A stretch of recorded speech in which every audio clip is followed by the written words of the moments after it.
he didn't finish the IPL very well, Bora. He looked like he's burned out. Squad makeup, he will be the guy who will drop down the order. But because he's had a good start to his number 3 career when he played in Sri Lanka. Why change?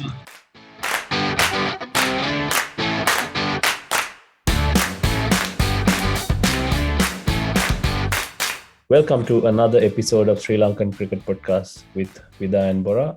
And this episode is sponsored by Stack Sports Australia. And as always, I'm here with my co-host Sohan. What's happening, Bora?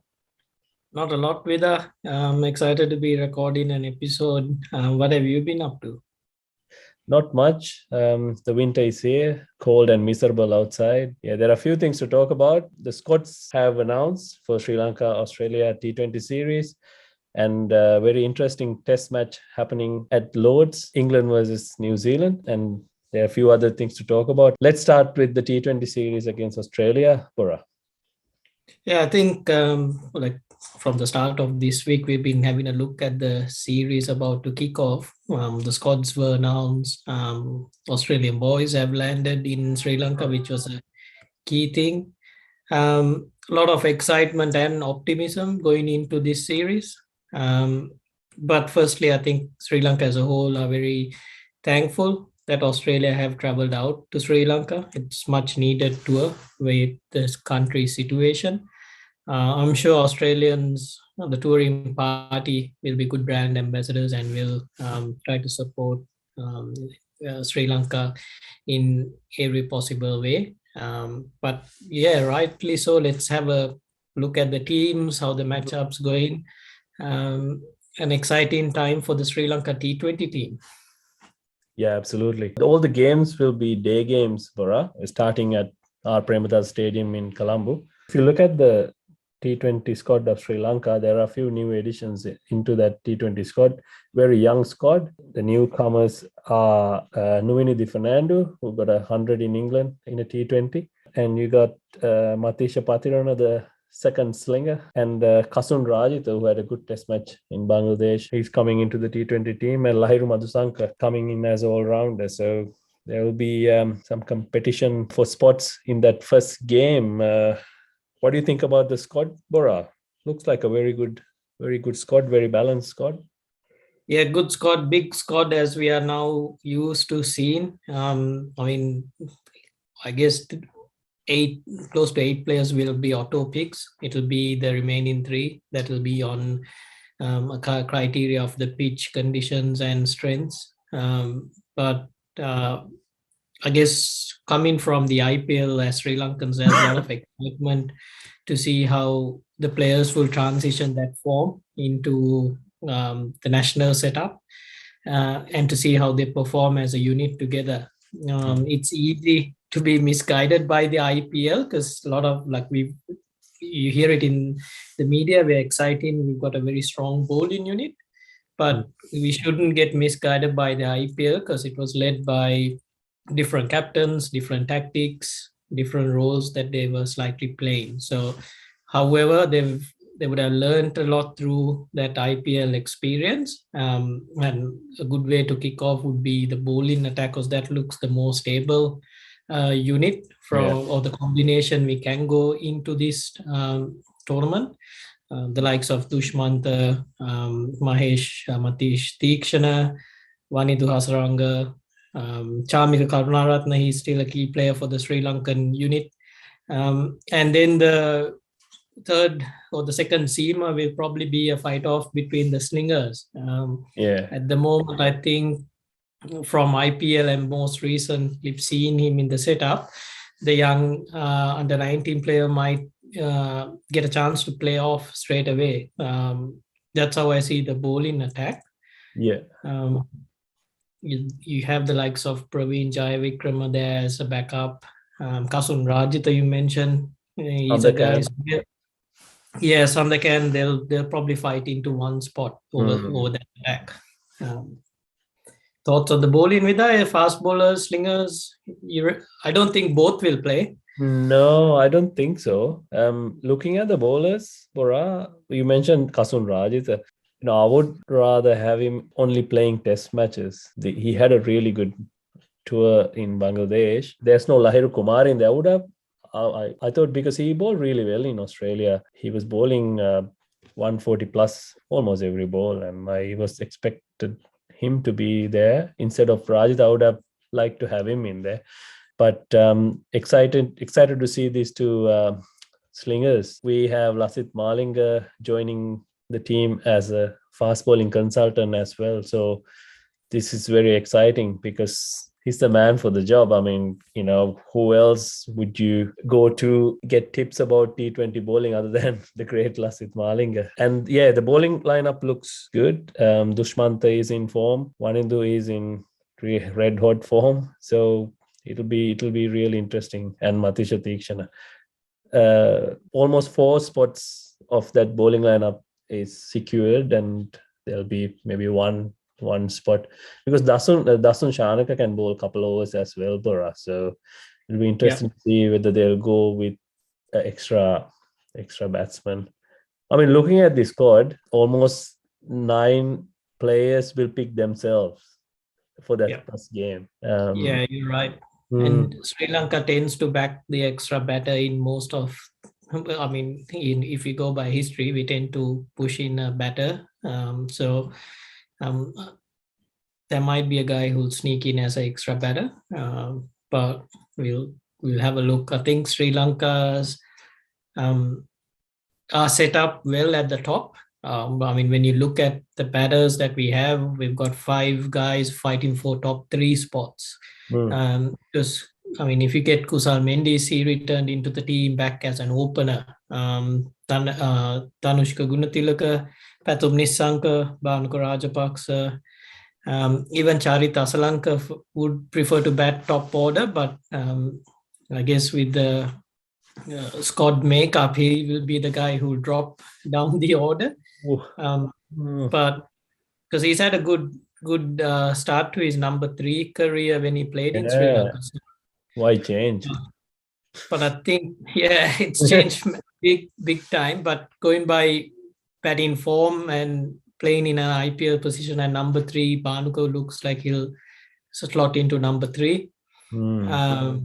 So that then becomes a fact. You got Kusal Mendes, Pathum Nissanka is a good opener, and Danushka Gunatilaka. Out of that 3, who do you pick as the opener? So good headaches to have. So yeah, Kusal Mendes does have the flexibility to drop into number 4. But yeah, he's done well at the top of the order. So it's going to be interesting what the discussions would be around. So I think it's very hard to fit Danushka, Kusal, and Pathum, all 3 of them into the team, Bora. Yeah. So I have a feeling Danushka might miss out the first game. He might miss that first game. They might go with Pathum and Kusal as openers. Then Bhanuka or Asalanka at number 3, 4. They might bring in Nuinidu at number 5, looking at current form. Yeah, that's a possibility. Yeah. That is a possibility for a guy like him to come in. But one thing's for sure, I think there'll be a lot of discussions around how they want to go into the attack because they'll be coming up against a strong Australian bowling attack as well. I think Sri Lanka's big challenge will be how they tackle Ega, because when the Sri Lankan boys toured here in Australia, Ashton Ega, I think he only got hit for 1-4 throughout the entire series. So we struggle to get on top of him. From the Australian batting unit, I'm excited to watch how Josh English would settle in. His first test out of Australia into the subcontinent. Yeah, good player. So those were 2 guys I'd watch out for in the Australian camp. Aaron Finch under a lot of pressure because he needs to score runs going into the World Cup. So if Sri Lanka can get on top of him early, that might be a good chance for us to swing it in our favor.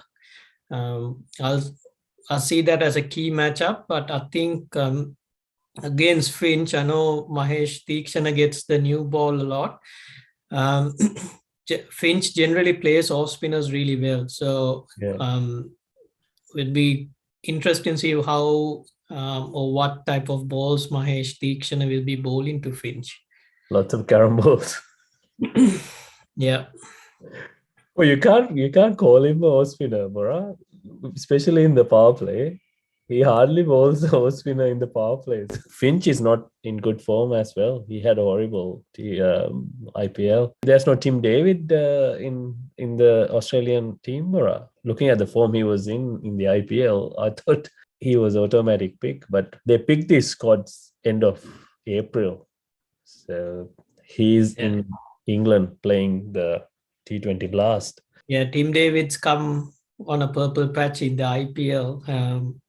Just I think for the Australia, he's hitting. I guess he's making himself noticed. It's just that I think he'll need one more season in the BBL to make a mark for himself, because I mean he's doing it really well now in England in the T20 circuit there. Just I feel Australia might want him to perform one season in Australia in the Big Bash. Yeah. I might be wrong. They might pick him in straight away as well. Yeah, we didn't even talk about Glenn Maxwell, who had a really good IPL, and Mitch Marsh, who had a good World Cup, and Matthew Wade, who just won IPL. So it's a very strong team with their bowling. Hazelwood. Starks, Hazelwood. Hazelwood is not. He didn't finish the IPL very well, Bora. He looked like he's burned out. So might be able to get on to him. It'll be interesting to see how we go in that first T20, because he's been playing cricket for the last 6 months flat out. Yeah. So, yeah, we saw some signs of him burned out in the last stage of the IPL. No, you're right. That's why I say sometimes we get misguided by the IPL and the excitement of Sri Lanka. It's a strong Australian unit coming here. Like Glenn Maxwell, I think when Australia, I can't remember, some time back, came in, he opened in the T20 unit and I think he scored a 90 and 100 or something like that in Kandy. So they've got strong batting unit. I think Steve Smith might struggle to get a gig in this 11 as well. So that's in the T20 format. But I think we're also, I mean, a lot of excitement to see the cricket being played out there. But back of our minds, we got to understand the weather is not the best out in Sri Lanka. Monsoon rains kicked in, so that will be a factor there. Hope we'll be playing matches, because I mean the tickets are sold out. People are keen to watch the games. I think the good thing is we've got a very strong set of groundkeepers out there. We're the best in the business when it comes to covering the home ground. So if it's not raining overhead, the games will kick off. It's just while the playing time, if there is rain dropping in, it's just going to be a big factor. Yeah, we put out a poll on Twitter. Us who will win the T20 series. 73% has said Sri Lanka, and 14% have said rain. So we gave that as an option. And rain has a better chance to win than Australia. In Australia, according to our poll. So we'll keep an eye on the series. Okay, let's have a prediction, Pura. What do you think? What's your prediction? Predictions. I haven't been good with my predictions, but at least we came back with a win from Bangladesh. So rain being a key factor, I think the series will be tied 1-1. Oh, okay. I'm gonna go 2-1 Sri Lanka. Yeah, that's good. Yeah, because I'm keen to see how this young team go. If you look at the ages, Pura, like Nisanka is 23, Asalanka is 24, Hasaranga is 24, Mahesh 21. And Asit Fana, he's not in the squad, but it's very young. Matish Patiran, he's 18. So very exciting times ahead for Sri Lanka. Shall we move on to England? We talk about Yeah. England versus New Zealand. It's a very exciting test match. Don't think it'll last more than a session today, Bora. We are recording this on a Sunday evening, and by the time this episode is released, we'll know what the result is. Yeah, it has been a fascinating test match. Started with England bowling well to get New Zealand out, then New Zealand got England out, then in another collapse, top order failed for New Zealand, then there was a big partnership, and now England needs 61 to win with 5 wickets in hand, but anything can happen in that first session. What do you think? Yeah, it's been a test match where it's very hard to start. The morning session's been very hard to get away from. Both teams struggle with the bat. I think England, it's a good, like I say, first hour is going to decide what's going to happen in this match. Joe Root standing tall, nothing's changed out there, even though it's just captaincy and a coaching setup that has changed. For New Zealand, you got Bolt, Saudi, And Jamieson, Ryan. Oh, he's been fantastic. That'll be a good battle out there to see. Again, wonder what tactics they'll go with, whether the wicketkeeper Joe Root try to bat through while the wicketkeeper will try to score or take on so that the scoreboard gets moving, or will they both knuckle down and try to see it off? So it's been a good test match to follow. That's why I know Broad and Anderson have come in and they're doing well, but I don't know, sometimes I feel there's criticism when you leave them out, but they are being left out when they always travel away from England. They somehow find it back into the 11 when they're playing in England. So and they take wickets, and the discussions come back saying, hang on, why did we keep them out? So but they've got a good young quick who debuted, because I think he was a good factor, because Anderson got 4 but he went for 60 runs in the first innings. So the 4 wicket spots took for, I think, 15, 20 or less than 15 runs was a big change, and that went in their favor. Batting collapse didn't help for England. New Zealand found a way back, and now it's interesting. Looks like the last session that's going to give us a good result. Yeah, as I said, you'll know the result when this episode comes out. Bora, your friend Matty Parkinson, he made the test debut under bizarre circumstances. Jack Leach had to opt out because of a concussion, and Parkinson had to drive down and receive his first test cap, and he took a wicket.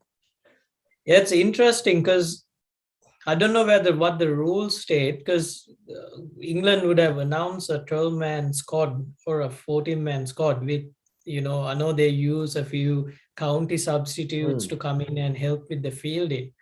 Parkinson came out of this squad, so there might be something with the rules that it's no longer that you're allowed to substitute anyone in that squad, or whether there's because he wasn't announced in the squad.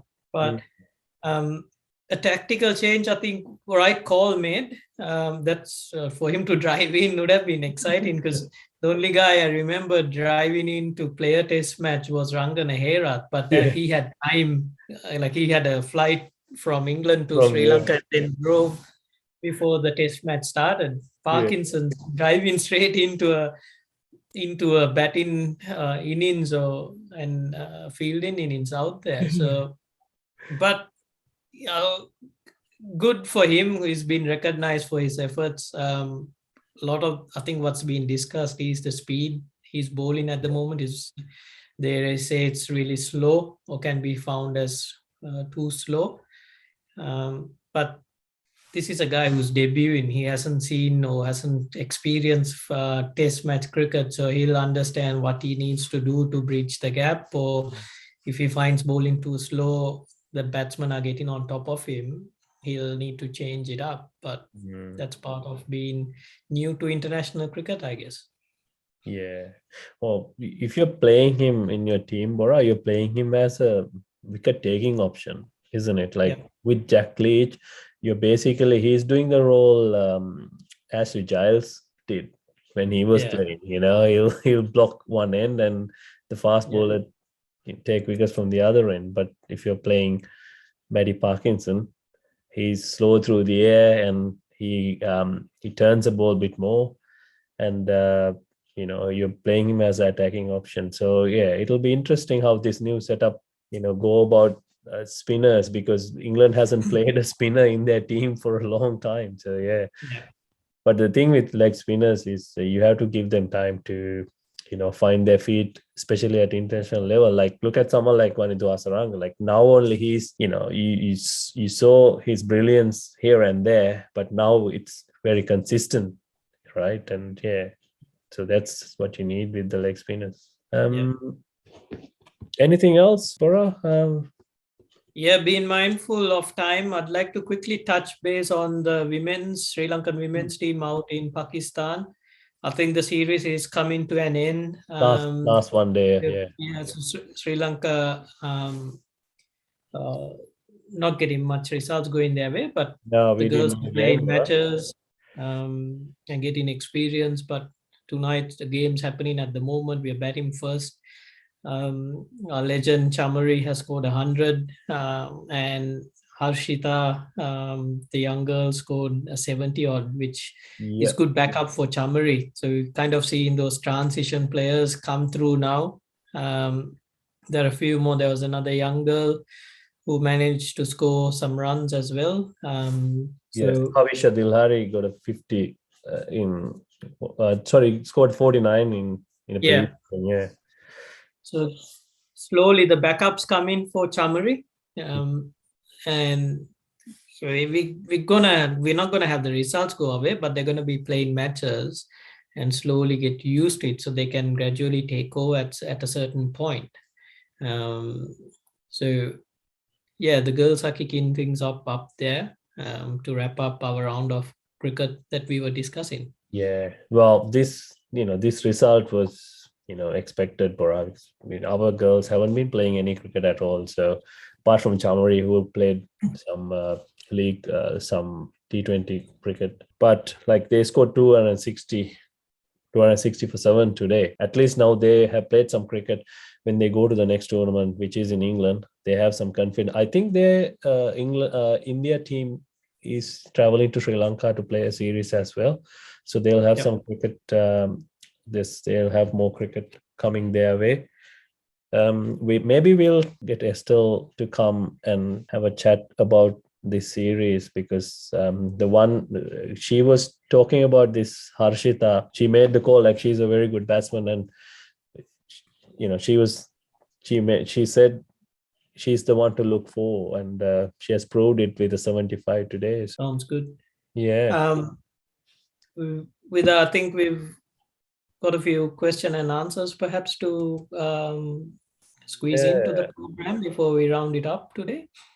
Yeah, we'll do one, Bora. It's a comment actually. Steve from Brisbane, he's been a regular sending questions and comments to the pod. So he's saying backing Sri Lanka to win the T20s and tests, but they'll lose the one-day internationals. And he goes on and says, did you guys get on Luna or Terra? Hope not. Bora, you're the crypto guy. Did you get on Luna or Terra, the stable coin? Nah, I wasn't on it. So, but I did follow what was happening. It was a shock. But it also shows, I'm not a crypto expert, but shows how volatile this is. Unbelievable. There'll be people who lost a lot of money in that scheme. So, but I don't know if Steve's gotten in on it I think, or yeah, looks like. um, yeah, but it's interesting. We're talking about crypto. I was watching an episode where Steve Smith was talking about NFTs and how he's invested and he's involved in that. So it's a market to keep an eye out for professional athletes who will be slowly venturing in, as it's a mode of revenue coming into their player profiles. So Yeah. but Steve, to answer it easily, no, I didn't invest in Luna, so I didn't know about it much till what was on the news. Me neither. Well, I hardly understand crypto, and I wouldn't go into stable coin, which is like, you know, going deep into the hole now. Yeah, no, but it's interesting. Definitely it'll be the future, but maybe we are too early. You know, it's not something you wanna bet your life savings on. Maybe a side bet is enough. That's how I look at it. Yeah, okay. Any recommendations? Any movie recommendations? Nothing? No, not a lot. I think Top Gun Maverick is the one to watch. Hmm. Tom Cruise. Um, but apart from that, I'm excited to wait another half an hour's time. Test match cricket. Lord session's gonna start, so I'll be busy on that. Yeah, same here. Not much. I'm trying to read a bit, but very hard with two kids at home. So yeah, I think let's wrap it up there, Bora. We'll Yeah. you can send your comments and questions to srilankancricketpodcast@gmail.com. And once again, a shout out to our sponsor, Stack Sports Australia. If you go to their site or go to their shop at Preston and tell them that we sent you, you'll get a 10% discount. We'll add a link to their site, and there's a discount code there. If you use that, you get a 10% discount on purchases. Yeah, we'll see you next week, and we'll have another chat about cricket. Cheers, guys. Thanks a lot. All right. Bye. Bye.